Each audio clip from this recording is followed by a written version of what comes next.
Good morning সবাইকে। আজকে আমি দেখো সকাল সকাল রান্নাঘরে চলে এসেছি।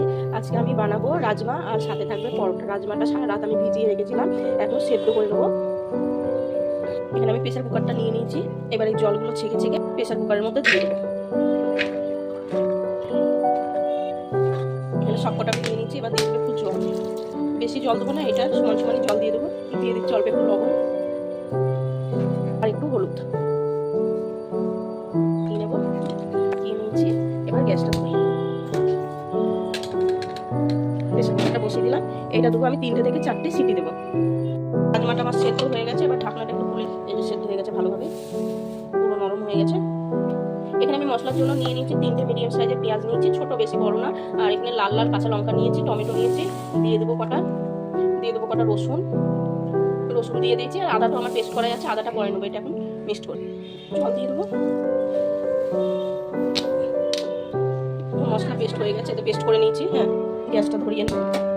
কড়াইটা বসিয়ে দেবো। কড়াইটা গরম হয়ে গেছে, দিয়ে দেবো সরষের তেল। তেলেতে দেবো তেজপাতা, গোটা জিরেটা ভাজা হয়ে গেছে। এবার পেস্ট করা মশলাটা দিয়ে দেবো। মশলাটাকে মিশিয়ে নেবো, ভালো করে মিশিয়ে নেবো। তারপরে আদা বাটাটা দিয়ে দেবো। আর এর মধ্যে সব মশলাই আছে, সব কিছু পেঁয়াজ রসুন আর টমেটো কাঁচা লঙ্কা সব পেস্ট আছে। ভালো করে ভেজে নিলে আমার এটা হয়ে যাবে। এটা জল আছে প্রচন্ড ছিটকাবে, তাই একটু ঢেকে দেবো। জলটা অনেকটা শুকিয়ে গেছে। এবার আদা বাটাটা দিয়ে দেবো। আমি এখানে 4 চামচের 1 চামচ আদা বাটা। এটা ভালো করে মিশিয়ে নেব।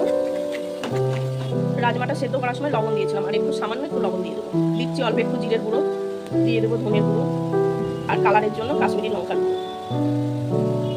1 চামচ হলুদ দিয়ে দেবো। এইটাকে খুব ভালো করে মিশিয়ে নেব। মশলাটাকে খুব ভালো করে কষাবো। যতক্ষণ না তেলটা মশলা থেকে ছেড়ে আসছে ততক্ষণ আমি মশলাটাকে কষাবো।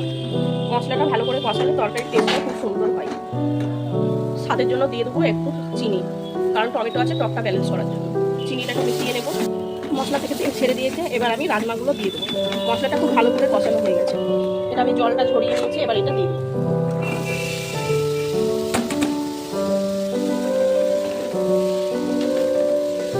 খুব ভালো করে মিশিয়ে নিয়েছি। এটা আমি 2 মিনিট মতো কষাবো। কষিয়ে তারপরে এর ভিতরে আমি জল ঢেলে দেবো। রাজমাটা সেদ্ধ করেছিলাম, ওই জলটাই আমি একটু দিয়ে দিলাম। ওই জলটা দিয়ে আমি কিছুক্ষণ কষিয়ে নেব। এই জলটা একটু শুকিয়ে আসলে তারপরে আবার এর ভিতরে জল দিয়ে দেবো। এবার আমি জলটা দিয়ে দেবো। বেশি জল দেবো না, অল্পই জল দেবো। এই যে বেশি জল দিইনি, অল্পই জল দিয়েছি। এবার এটাকে ঢেকে আমি ফুটতে দেবো। ঢেকে দেবো এটাকে। এটা খুব ভালো করে ফুটে গেছে। এবার এর মধ্যে আমি দিয়ে দেবো একটু টক দই, 2 চামচ মতো। টক দইটা ফেটিয়ে নিয়েছি। এবার এটা দিয়ে দেবো। টক দইটা দিয়ে দিলাম। টক দইটা দিয়ে দিয়েছি। টক দইটা দিলে টেস্ট একটু ভালো হবে। আর একটু বাটার দেবো এর ভিতরে, একটু বাটার দিয়ে দিলাম। বাটারটা গলতে থাক। এটা আমার হয়ে গেছে। একটু গরম মশলা দিয়ে আবার গ্যাসটাকে বন্ধ করে গরম মশলাটা মিশিয়ে নেব। বাটারটাও গলে গেছে, আমার রান্না হয়ে গেছে। এবার গ্যাসটা বন্ধ। রাজমার তরকারি গরম পরোটা।